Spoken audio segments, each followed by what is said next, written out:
Here are 10 of my favorite enemies to lovers. First we have Cruel Prince. She's human, he's a Fae prince. She ends up wanting to be a knight, but she's human, so many of the Fae don't like that, and they tease her a lot in school, her and her twin sister. She and the prince hate each other, but deep down, he is just mad he can't have her. Highly recommend. Enemies to lovers.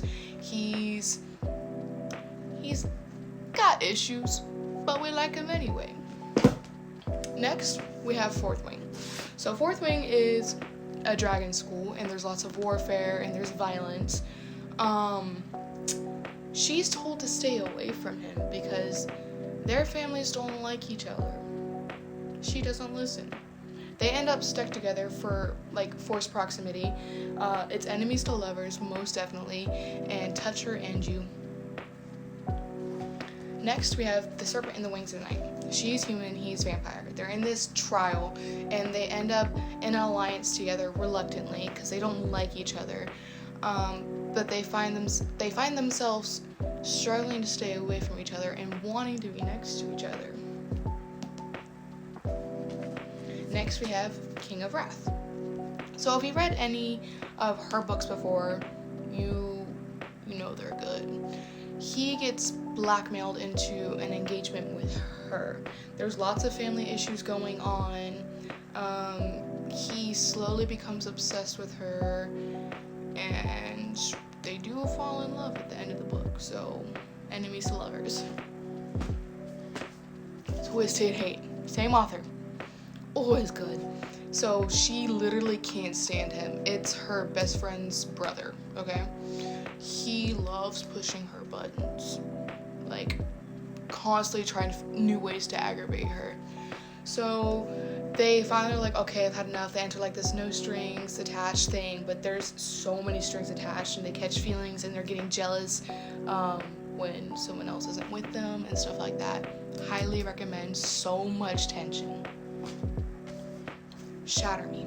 This is such a good series. It's young adult, but she has a lethal touch, and they're in this dystopian world. I'm not gonna spoil anything, but it's enemies to lovers. He's the chief commander's son. There's lots of hate towards that government there. So touch her and you. Hooked. So this is a Neverland Peter Pan retelling.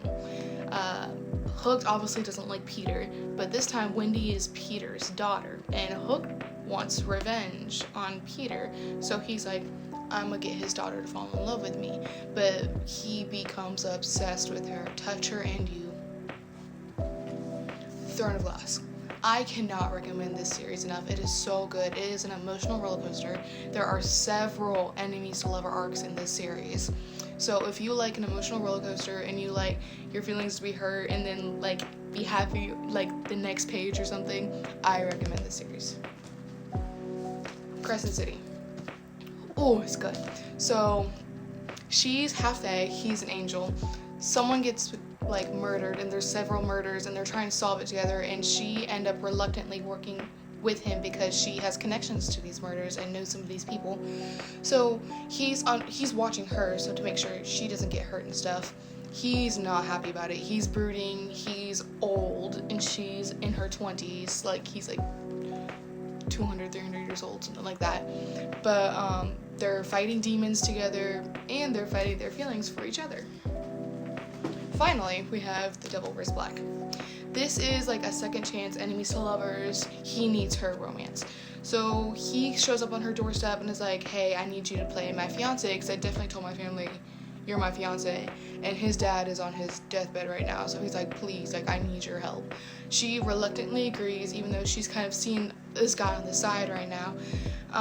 Eventually he gets jealous of the guy she's trying to see, right? But she's kind of like, oh, he's not fitting my criteria, because she likes him. He's supportive. They're good together. Yeah.